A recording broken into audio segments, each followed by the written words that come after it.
तो आखिर ये बड़ी खबर है क्या? ऐसा क्या हुआ है जिसने डिफेंस स्टॉक्स और पूरे बाजार में इतनी हलचल मचा दी है? चलिए सीधा मुद्दे पर आते हैं और समझते हैं कि हमारे आज के विश्लेषण का फोकस क्या है। तो देखिए, इस खबर का जो सबसे बड़ा पॉइंट है वो है एफडीआई लिमिट में एक बहुत बड़ा बदलाव।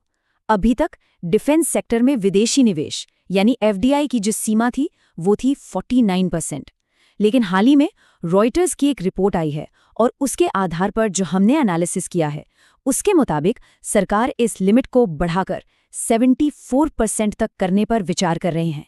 ये वाकई एक बहुत बड़ा जंप है। तो इस प्रस्ताव की खास बातें क्या हैं? पहली और सबसे बड़ी बात, जैसा हमने कहा, एफडीआई को 49% से बढ़ाकर 74% तक ले जाने का आइडिया। लेकिन बात यहीं खत्म नहीं होती। इसके साथ साथ जो विदेशी संस्थागत निवेशक हैं यानी एफआईआईज, जो घरेलू डिफेंस कंपनियों में पैसा लगाते हैं, उनके लिए भी नियमों में कुछ ढील देने की बात चल रही है। अब देखिए, कोई भी बड़ी खबर आती है तो उसका असली टेस्ट तो बाजार ही करता है ना? तो जैसे ही ये खबर सामने आई, मार्केट ने इस पर तुरंत रिएक्ट किया। चलिए देखते हैं कि बाजार का मूड कैसा रहा और इन्वेस्टर्स ने इस खबर को कैसे लिया। और बाजार की प्रतिक्रिया को अगर एक लाइन में समेटना हो तो वो बस इतनी सी है, ये एक बहुत बड़ी पॉजिटिव खबर है। हमारे विश्लेषण में ये बात बिल्कुल साफ दिखी कि निवेशकों ने इस खबर को हाथों हाथ लिया है, क्योंकि इससे सेक्टर में नए निवेश और नई टेक्नोलॉजी आने की उम्मीदें एकदम से बढ़ गई हैं। और इस पॉजिटिव सेंटिमेंट का असर हमें सीधे सीधे डिफेंस स्टॉक्स पर देखने को मिला। हिंदुस्तान एरोनॉटिक्स लिमिटेड यानी HAL और भारत इलेक्ट्रॉनिक्स लिमिटेड यानी BEL जैसे बड़े शेयरों में अच्छी खासी तेजी दिखी। लेकिन सबसे दिलचस्प कहानी रही भारत डायनामिक्स की। ये स्टॉक दिन की शुरुआत में थोड़ा नीचे था, पर इस खबर के आते ही इसमें एक जबरदस्त रिकवरी देखने को मिली। अब सवाल ये उठता है कि आखिर 49% से 74% का ये जंप इतनी बड़ी बात क्यों है? मतलब इस बदलाव में ऐसा क्या है कि बाजार इतना एक्साइटेड हो गया? चलिए हमारे एनालिसिस के जरिए इसके पीछे के गहरे कारणों को समझते हैं। देखिए, हमारे विश्लेषण में इसके पीछे दो मुख्य कारण सामने आए हैं। पहला, ये सेक्टर पहले से ही निवेशकों की नज़र में काफ़ी मजबूत है, और दूसरा, ये जो खबर है ये उस मजबूती के ऊपर एक एडिशनल ट्रिगर का काम कर रही है। मतलब एक ऐसी चिंगारी जो पहले से लगी आग को और भड़का सकती है। पहले मौजूदा मजबूती को समझते हैं।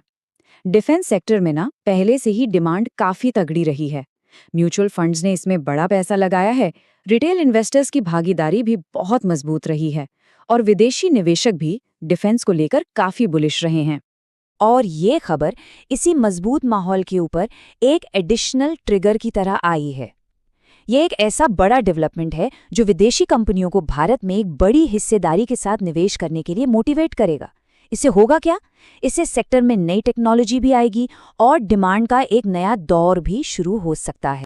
तो इस पूरी हलचल और उत्साह के बीच अब सवाल ये उठता है कि किन स्टॉक्स पर खास नज़र रखनी चाहिए। हमारे विश्लेषण में कुछ ऐसे नाम बिल्कुल साफ तौर पर उभर कर सामने आए हैं जिन पर एक्सपर्ट्स भी काफ़ी भरोसा जता रहे हैं। एक्सपर्ट्स की राय और हमारे एनालिसिस दोनों को अगर हम मिला दें तो एक नाम सबसे ऊपर आता है, हिंदुस्तान एरोनॉटिक्स लिमिटेड यानी HAL। ये इस सेक्टर में निवेश के लिए हमारी पहली पसंद है। चलिए अब इसे थोड़ा और समझते हैं। HAL हमारी पहली पसंद क्यों है? देखिए, इसकी सबसे बड़ी वजह है कि इसका प्रमोटर, मतलब जो कंपनी की मुख्य कर्ता धर्ता है, जो इस केस में भारत सरकार है, वो सबसे मजबूत है। और साथ ही इसका वैल्यूएशन यानी शेयर की कीमत भी काफ़ी कंफर्टेबल लेवल पर है। वहीं अगर कोई अपने पोर्टफोलियो को डाइवर्सिफाई करना चाहता है, मतलब अलग अलग तरह के स्टॉक रखना चाहता है, तो भारत इलेक्ट्रॉनिक्स लिमिटेड यानी BEL एक बेहतरीन ऑप्शन हो सकता है। तो इस पूरे विश्लेषण का निचोड़ क्या है? मतलब अगर कुछ मुख्य बातें याद रखनी हो तो वो क्या होंगी? चलिए उन्हें एक बार फटाफट दोहरा लेते हैं। तो सबसे ज़रूरी बात यह है कि एफडीआई की लिमिट 74% तक बढ़ने की जो संभावना है वो एक बहुत बड़ा पॉजिटिव ट्रिगर है। दूसरी बात, ये सेक्टर पहले से ही निवेशकों के बीच काफ़ी पॉपुलर है। तीसरी, फंडामेंटल्स के आधार पर HAL को टॉप पिक माना जा रहा है। और चौथी, पोर्टफोलियो में वैरायटी लाने के लिए BEL एक बहुत मजबूत विकल्प है।